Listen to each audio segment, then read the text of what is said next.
Hello and welcome. This is Rooflemonger, my friends. It looks like it is Tokon time. So here we are the day before Evo, and they just put out, Arc System Works, a little bit of actual Tokon gameplay and how the game finally works, because, you know, it's sort of been a mystery to this point. And we've made plenty of speculation videos in the past, and it turns out, you know, at least for my own edification, I've been pretty on the ball, been pretty correct about some of the guesses we've been going for. But even with that said, there's certainly some curveballs. Like, hey, this is a team-based versus-based game. There's going to be a lot of what you expect there, sure. But a lot of some of the specific rules are a little bit odd and very different. So I figure in this video, let's go over what has been shown. Exactly how does Marvel Tokon Fighting Souls play? So once again, very much a versus game and a lot of things that you would expect. And a lot of things we speculated on this channel turn out to be correct. Yes, there is only one life bar. Everyone shares the same life bar. That's it, that's all. There's a couple of nuances to it, as we'll get into, but another thing is it's a round-based game. And one of the craziest thing is, yes, you pick 4 characters. The crazy thing is you do not get all 4 characters out of the gate. You actually only start with 2 of your 4 characters. The other 2 are locked out. This means when the first round begins, you are not at your strongest. You do not have ability to call all 3 of your assists. You only get to call the first assist in the first round, and over the course of the match, you will unlock your other assists. Now there's multiple ways to do it, like say causing a stage transition through a throw. That will unlock a character. So you can see here after the stage transition for the throw, you can see Doom showing up on screen, doing a little bit of an animation, and then now he is unlocked for your team to use as an assist. So once again, you do not start off with everybody, you have to earn them through various means. A wall break throw is one of them. Conversely, other moves that also force a wall-based transition will also unlock a character. Arc System Works likes playing with wall-based mechanics, so in this game, that's how it works. You break them through the wall, you unlock an assist. And keeping with the wall theme, if you slam someone into the wall, any as of yet called assist will come in and then join your team. So Captain America doesn't have Doom unlocked at the beginning of this, but once he slams him into the wall, Doom does like a little bit of a drop kick, and then hey, now he's unlocked. So basically everything to do with walls, like either stage transitions or against like the hard wall, once you're already in the stage transition area, will unlock you your assists. And once the assist is unlocked, it's there for the rest of the match. And also, losing, like you lost a round, will give you an assist. So you can see here, Captain America loses, and then on the next round transition, Star-Lord joins the team, so he's now unlocked. And also unlocking assists is what unlocks the extra segments of your super meter. The Captain America character already has 1 assist unlocked, so one of those extra super bars is there, and only after Doom becomes part of the team, if you will, does that final 6th meter unlock. So that's what can put you over 100 meter. And on top of upping the meter, every character you unlock also makes your overall health pool bigger. So we can see here during the transition, we get more overall health. So the more of your team is active, the bigger your health bar effectively is. So for me, with SNK brain, it looks like they're trying to like King of Fighters-ify the gameplay a little bit. So like in King of Fighters round 1, you're at your weakest, right? And then as more meters unlock, as you know, you get deeper into your team, then more crazy things are possible. So it seems to be like that. Round 1, only 1 assist, you know, less meter, less health. Things are going to be more light. Things aren't going to be fully absurd yet. But after, you know, you get all 2 of the other assists unlocked, and you get more health, you get more meter, that's when things get nuts. And as you saw on the screen already, there's some basic inputs, some basic buttons. It's mostly what you would expect, you know. Can you air dash? Yes, you can. And yes, there is a dash macro. Thank God. I don't want to go back to the old ways. I need that dash macro. Thank you. There's double jumps, there's super jumps, all the stuff you would expect. Also, expect it maybe to be character dependent, like say, whenever Hulk gets added to the game, because of course Hulk's going to be added to the game eventually. Hulk maybe not so much on the air dashes or double jumps or whatever, right? And some characters might have more than 1 air dash if they're particularly fast. As always, there'll be some character-to-character stuff, but you know, that seems like the basics. As far as buttons go, it's a 5-button game. You have your traditional light, medium, heavy attacks, and yes, you can chain them to each other as you would expect. And also, besides light, medium, and heavy, there is unique attacks. You can think of this like an S button or like, you know, so many other games, and they can be kind of crazy like you're seeing here. I did not have it on my bingo card that Storm would be pulling inspiration from Rachel Alucard from Blaze Blue, which already tells me Storm is going to be one of the scariest characters in the game. So what does this mean? Storm has her unique button as like a wind pull, right? So she can have a projectile on screen and move the wind down, forward, across, hopefully 8 directions for maximum silliness, and it will probably be difficult to play around. We have another example as well in the given footage here. She can also move herself around or other projectiles like this tornado that we're seeing here, right? So her own potential movement can be modified on top of the other actual moves that she has. So I'm already thinking Storm's gonna be like a higher skill cap character full of absolute just shenanigans and tricks. Although you're not going to be able to do this forever. As you might notice here, she has her own separate gauge, and every time you shift the weather, if you will, it will take a bar, and I'm assuming it'll regenerate over time, right? So you can't just go like infinite with it. So it'll be scary, but not terribly overpowered, hopefully. Although fear not, folks, don't doom and gloom. So for every amount of shenanigans, there's counter shenanigans. So Dr. Doom's unique is a big, slow moving projectile that happens to absorb all other projectiles. So if you're up against like an enemy Storm or something that's going crazy, he can just set a big lockdown field saying, no, we're not dealing with that nonsense today. And also, once again, it's a projectile too. It hits. So that'll be interesting.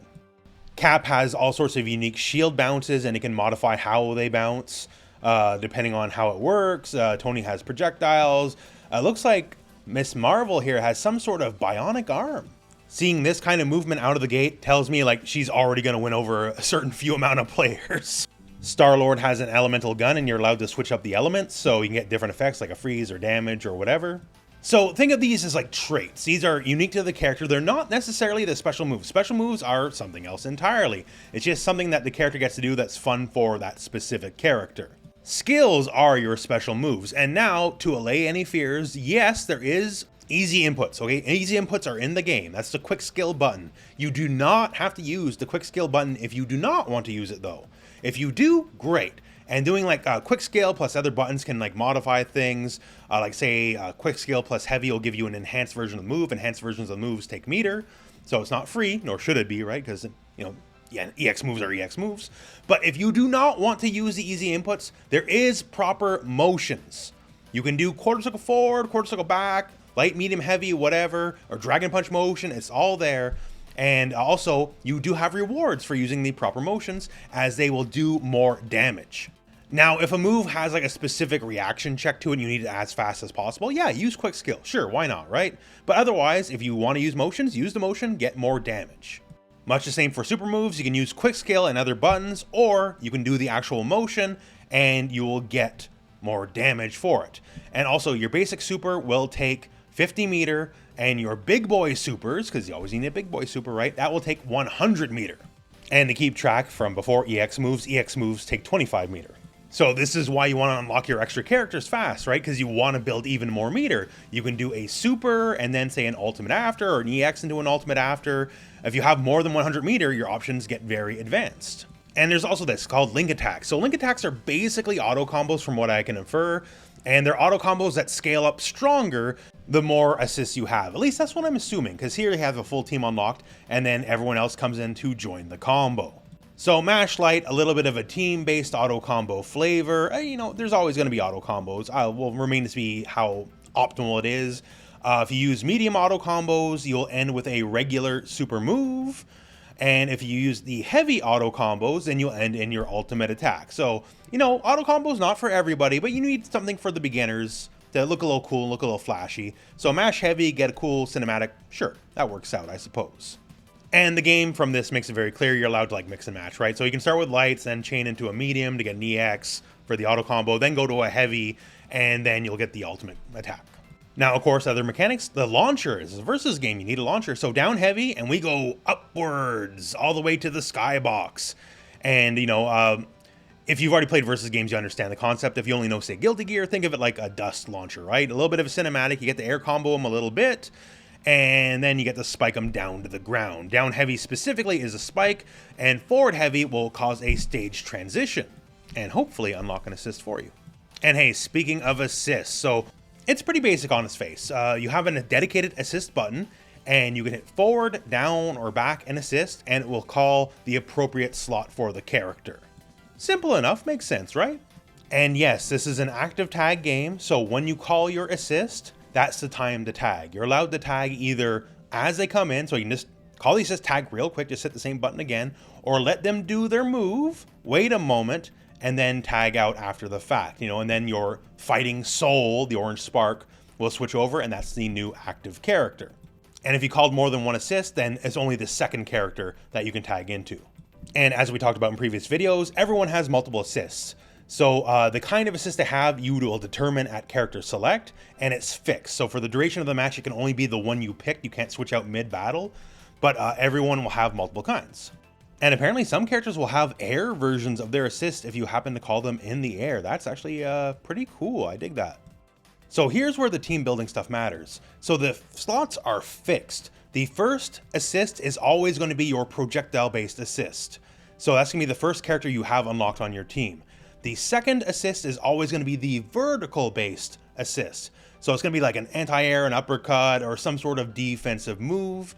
So you will not have that at the start of round one. You will have to unlock that character. And the third last unlockable character will do the assault assist. And I assumed before it's just like a basic strike. Although we can see here Star-Lord tossing up a grenade up high on this transition. So it doesn't necessarily have to be that. That could be like really good lockdown or screen control as well. They always unlock in this specific order apparently. So once again, the team building stuff matters. And as mentioned before, everyone has the air assist as well, so that'll be independent from whatever slot they are in, be it a shooter or a vertical or an assault, as it would seem. Just be careful you don't hit assist in the air if you don't want it. You have to be grounded for a ground assist. And then combo assists are their own different thing, and these take up the green meters below your health bar. As hitting the opponent with assist mid-combo is fully separate, it would seem, and that's a different attack for Miss Marvel than the other ones that we saw. And here we get into a lot of the green bar stuff. So hitting like say light and assist at the same time, that will give you a special move. In fact, it's our universal overhead mechanic. So everyone will have some form of mix with this move. It'll be telegraphed. You can see the orange glow, right? But you'll always have a way to open someone up. And it seems to use your first assist slot. So you'll always have it unlocked from the start. But this is where the fun starts. So you can burn more of your green meters on this attack. So if you say have a full team and all 3 green meters, when you do the universal overhead and you keep hitting buttons, then it'll tag in your other team members for additional hits as long as you have the meter to spend, right? And big cinematic blast, which launches, and you can keep comboing after the fact. So I think a lot of your like extra big boy combos are going to come from this mechanic. And same button press, but in the air, will be a charging move that is projectile invulnerable. We already went over what Storm can do, right? So zoning has a very real chance in this game to be very oppressive. So giving everyone at least one universal projectile invulnerable option seems like a very smart play. And although it's not shown here directly, I have to assume it's like the previous move where you can just hit more buttons to spend more bar and just summon more of your enemies, but it will give you a steam transition at least. And more universal mechanics here, the assemble counter. So we have the overhead, we have the projectile invulnerable charge, and also this is basically a universal counterattack. So if you're ever getting mixed, I guess this is an option for you. And as a universal defensive mechanic, if this is active on frame 1, then it'll be pretty strong, I would say. So with projectile invulnerability and just universal counter, I foresee them like kind of betting against a lot of shenanigans, right? Okay, if the shenanigans are really awful, at least you have these universal mechanics to help deal with them.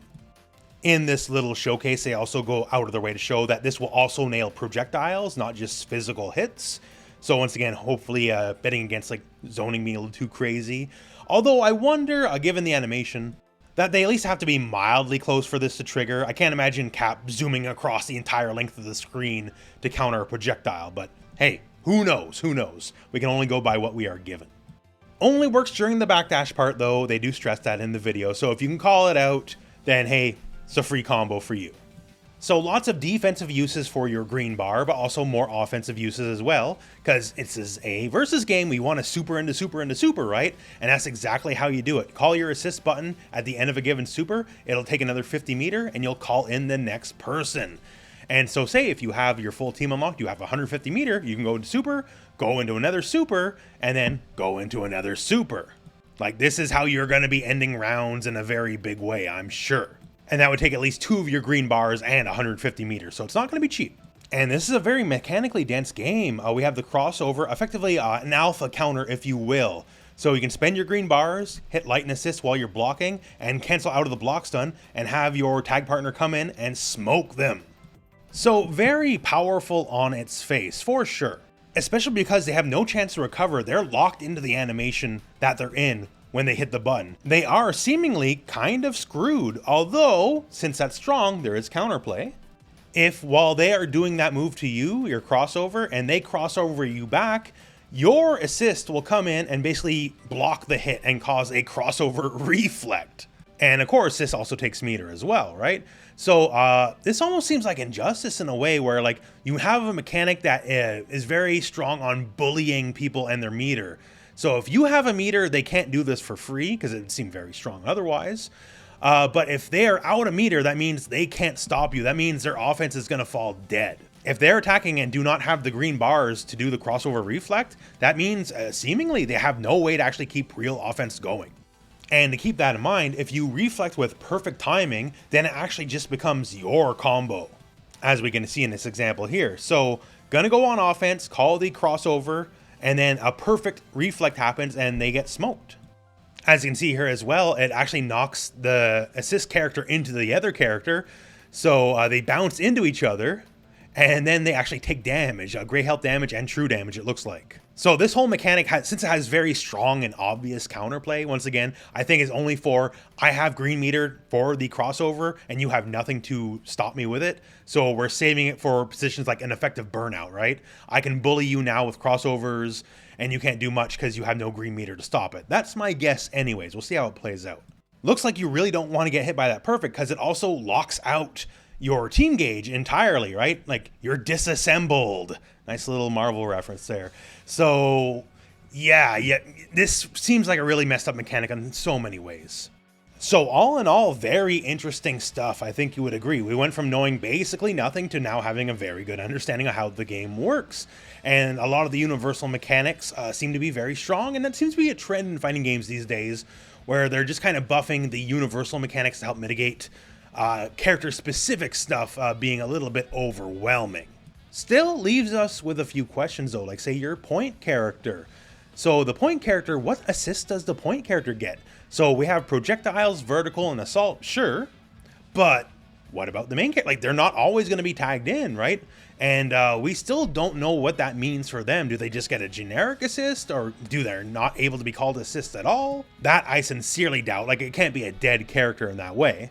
My best guess is, since when they show tagging, puts the tagged in character on the top slot and then the tagged out character into whatever slot they were, they just gain that property. So if Captain America switches slots here with Ms. Marvel, then he's in the projectile slot, if you will, so he'll gain projectile assists. That's probably how it works, although I guess we don't know for sure.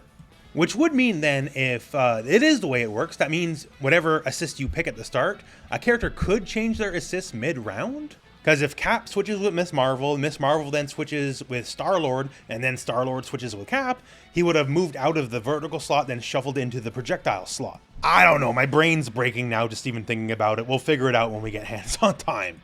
All I can say is looks really cool. I'm very excited for Storm because Rachel was a really messed up character in BlazBlue, and if we're allowing for that kind of power level, then the other characters should probably be pretty fun as well. We'll see how it all plays out though. Evo is tomorrow. I'll be there myself. Hopefully I can get some hands-on time. I would love to get some footage if possible. We'll see how that goes. But until then, that is it for the video, my friends. So thank you very much for watching. Hope this video has found you well. And when the time comes, if you can, go out and play some Marvel Tokon.